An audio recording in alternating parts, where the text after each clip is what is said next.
Okay, I'm going to answer and address as many of the commonly asked questions, comments, and assumptions as I can, as quickly as I can, because I get these all the time ad nauseum. Yes, I am 63 years old. Here's my driver's license. August 3rd, 1962. Here's my passport. There you go. And here's my German passport. I showed my birth certificate in a previous video when I turned 50 13 years ago. Yes, my hair is real. I am not wearing a wig. This is my real hair. You can, look at this. This is real, okay? I'm pulling on it. This is real hair. If you ever meet me, you are welcome to pull on it. You will also notice I have no gray hair. I have dark roots, and I hate dark roots, so I put blonde streaks in it. Kara made a video on natural hair lighteners we get and how she does it. Both Kara and I had super blonde hair when we were kids. It was almost white, so even today it doesn't take much to make it blonde again. And as for hairstyle, no, I'm not trying to look like Justin Bieber. I grew up in the 70s. Luke Skywalker, Robert Redford, Bobby Sherman. In the late 80s and early 90s, I was in the heavy metal scene. The drummer for Guns N' Roses bought my house. Slash and I created a pinball machine together, and the bass player for Quiet Riot hooked me up with what would be my girlfriend for 14 years, and I got guitar lessons from the guitarist from Dio. That's me on the left as the bus was headed for Vegas. So yes, I did cut my hair, and yes, my hair is very real. No, I don't have plastic surgery or Botox. I made a whole video about that. I'll put a link down below on what I actually do to look like this. It's mainly good lighting. Allow me to demonstrate.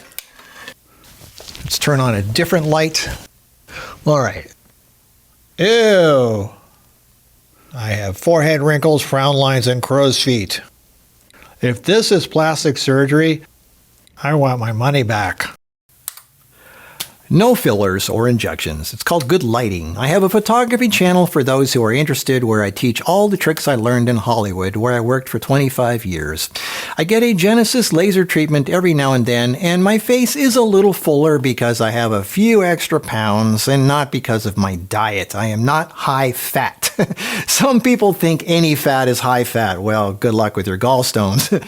Watch my video on why we need some healthy fats, which, by the way, do not automatically make you fat. There are plenty of keto people who are super ripped and shredded without an ounce of fat on their body. What makes your body gain weight is eating more calories than your body needs, so it stores that extra energy as fat. You can even gain fat from fruit juice if you sit around all day doing nothing. One 12-ounce glass of orange juice has like 150 to 170 calories and 30 grams of sugar, and no, it's not a different kind of sugar. Juice spikes blood sugar more quickly than eating whole fruit because the fiber is removed, and frequent spikes in insulin encourage fat storage, especially around the belly area. Liquid calories don't make you feel full the way whole oranges do, and people often drink juice in addition to their meals rather than instead of them, which makes it easy to overconsume.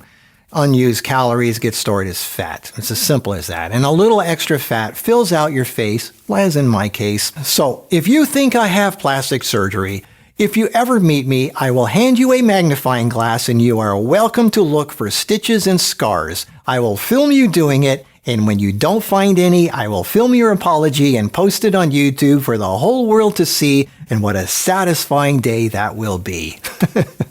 I'll say this again. I have nothing against fruit. Fruit is good. Markus is not anti-fruit. Whole fruit or blended fruit in a smoothie. Okay, I say this over and over in my videos. Even Gregor did a video showing how juicing throws away a lot more than just fiber. Kara and I eat some fruit. We just don't eat only fruit. And unlike most people, we eat more greens than fruit. But again, I am not anti-fruit. We need greens and we need some healthy fats, especially if you value your teeth, your hair, your smooth skin, your brain, your sanity, and your health. But I am not anti-fruit. You know, some people just like to take what I say out of context. Anyway, yes, I have a few extra pounds. If you want to see ripped muscle definition, then my face would have no fat and look all sunken in and gaunt, and then people will say, "Ew, you don't look very healthy. Ew, he's deteriorating because of his vegan diet." Look at any bodybuilder with zero fat, no matter what they eat. Their faces look older and sunken in because they have very little fat. So why do I have a few extra pounds? Well, even though I exercise and I walk on the treadmill, I still sit a lot of hours every day working on videos for you and answering people's questions. I answer as many questions as I can for free. I don't do personal consultations. I make a video about that soon. But yeah, I spend way too many hours sitting there answering people's questions for free, even though I don't have to. If I didn't care and I was just in it for money, I wouldn't be doing that. I don't charge for a membership. I don't make you join a group. I don't do paid consultations. I give as much of myself as I can for free, and that's why I'm not totally ripped. For those who think I'm selling my products to vegans to make money, I hate to break this to you, but if I was in it for money, carnivore and keto is a way bigger crowd. There's a lot more money to be made in the meat-eating world. And as I've explained this in numerous other videos, the herbal powders are not exactly a money maker. Not with these rare, expensive ingredients. Do you know what 400 pounds of pine nuts cost? Just look up what 1 pound costs. Or the rare Gabinge kakadu plum from Australia or sea buckthorn from Estonia. Plus, if I was in it for money, why would I make products that taste bad for the first 10 years? Not all of them do now, but many of the cleansing ones do. I don't make products to taste good. I make products to work. And if you want to know how I make money, watch the Who Am I video. I'll put the links down below. And I'll also do other videos about money because that's kind of important, especially if you want more freedom in your life. How many YouTube influencers were health consultants to the military weapons of mass destruction first responders whose job it is to respond to chemical, biological, and nuclear attacks? There's so much that people don't know about me, like me having a certificate to Palmdale ATC, the Air Traffic Control Center that handles, among other things, Dreamland, which is, for those of you who know, that's where Area 51 is. Never assume you know someone, what they have done, and what they are capable of. I wrote a book, Heal Yourself 101, because people need to heal themselves. It tells you how to do it for free. Like, how many people pay so-called life coaches and then end up falling back to their old ways? You know, you need to want to change, and you need to learn to do it yourself. Nobody can do it for you. Everybody on YouTube nowadays is a know-it-all because they all use ChatGPT to make themselves sound smart, so you'll follow them. Do you know where Chat gets its information from? It's not from some global, some mystical, all-truth knowing orb of truth. It's from the internet. And what is the internet? Chat even told me it gets most of its stuff from Reddit and YouTube. What is Reddit and YouTube? It's a bunch of people's opinions. I catch Chad at least 4 times a day being wrong, and I tell it, and I call it out, and it says, "You're absolutely right." And then it acts like it knew it all along, and it was never wrong. It's hilarious. And you can totally bias the answers. You can have 2 people sitting right next to each other, like one guy saying, "Chat, tell me 10 reasons why vegan is good and carnivore is bad." And then the person sitting right next to him says, "Chat, tell me why carnivore is good and vegan is bad." And Chat will give both of them 10 reasons, and people use this biased information online to attack other people. Like, what a stupid, immature society we have when people are that narrow-minded.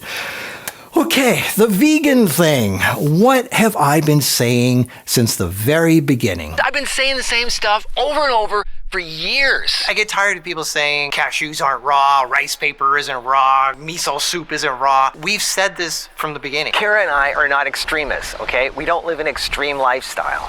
We live a relatively healthy lifestyle. Usually that means eating foods found in nature, as close to nature as you can find it, within reason, and having a good time with life. We are not totally raw food. We eat out once in a while. Yeah, we go to restaurants. We have some once in a while. We go to a Thai restaurant or a Mexican restaurant.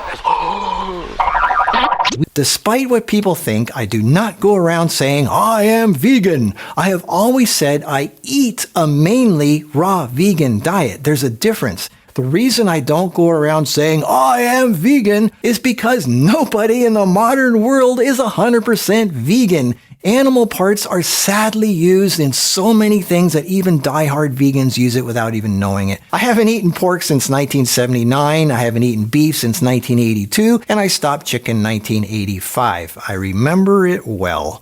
I was in Kentucky Fried Chicken in North Hollywood, and there was what looked like this little green brain in a piece of chicken. I'm guessing it was a tumor. I was so disgusted, I never touched meat again. And if I find out there's bacon in my soup or salad or big chunks of blue cheese, I send it back or I don't eat it. I hate blue cheese. I never really ate a lot of meat, even as a kid, but dairy, sugar, and wheat almost killed me.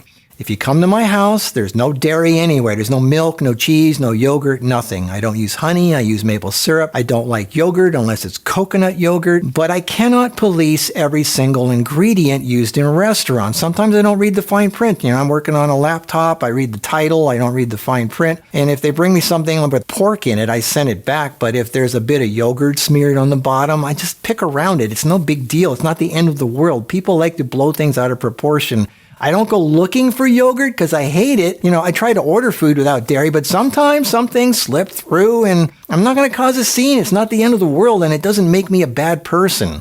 I've said this from the very beginning. I eat a mainly raw vegan diet, but I am not an extremist about it. 10 years ago, I said I might have a piece of cheesecake once a year. I haven't had cheesecake in years, but people like to misquote me and have all kinds of twisted assumptions. If you don't think I love animals, you need to watch this video where I destroyed half my house to save 3 ducklings caught in my expensive chimney. And you could see the little legs of the chick. Oh my God. He's got one on each side of that Oh thing. no, dear Lord. Oh God. Oh my God. I can't take it. We were doing everything we could possibly do, and we were trying not to damage or injure the bird. Look at this. This is like 3/8 inch thick steel. We busted like 4 different demolition blades. We were covered black. James and I were both coughing up black. And of course, breathing in fiberglass and everything, trying to rescue this thing that I can't even see, but I know it's there and it's wedged in there. There was 4 birds lying in the... It was still so hyper. When you see something in your hands dying, looking at you with its little eyes,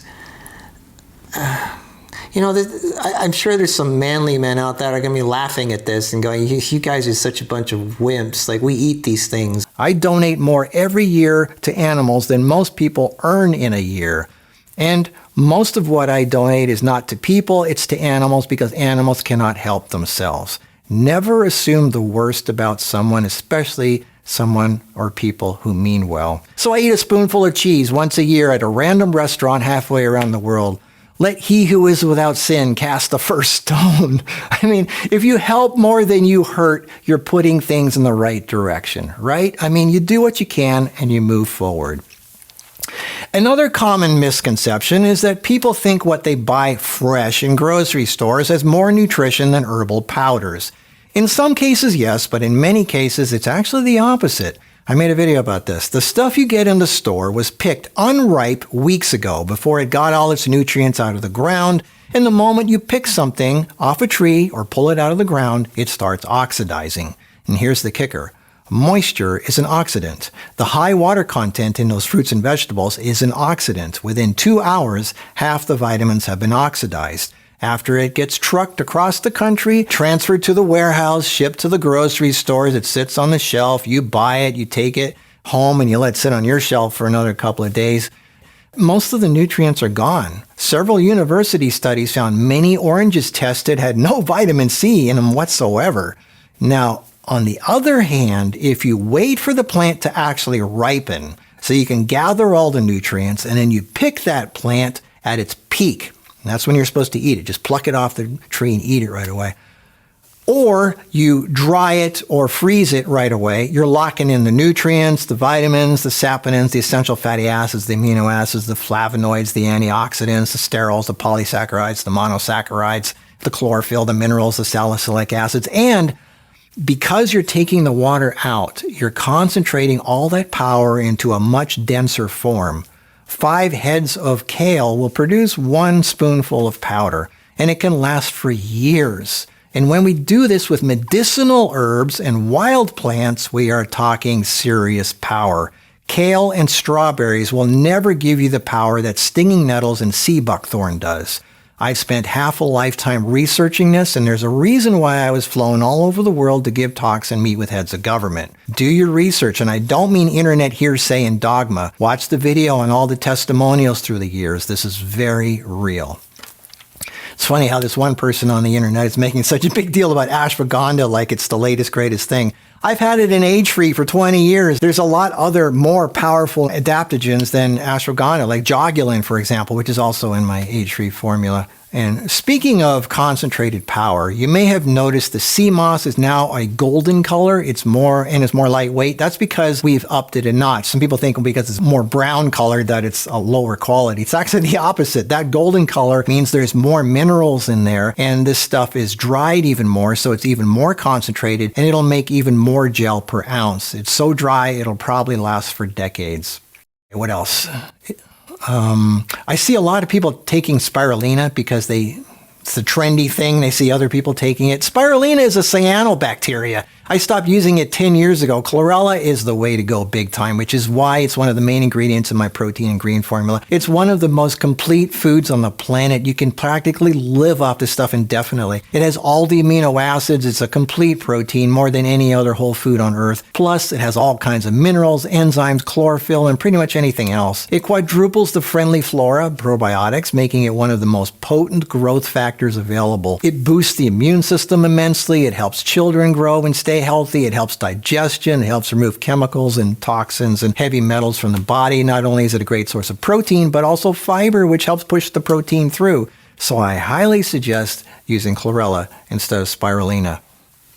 From the start, I've promoted a raw vegan lifestyle because of its healing power and benefits, not because you need to wear a badge of perfection. None of us are pure in this modern world. If you're using a cell phone or driving a car or using soap, you're still connected to the very things that you don't want to be connected to. I'd rather show my energy showing people what to do for better health than tearing people down for not being perfect. I choose to live a mainly raw vegan lifestyle because of how it makes me feel and what it represents. Not to win a purity contest. We're all on a journey here. Like, my mission is to inspire progress, not guilt.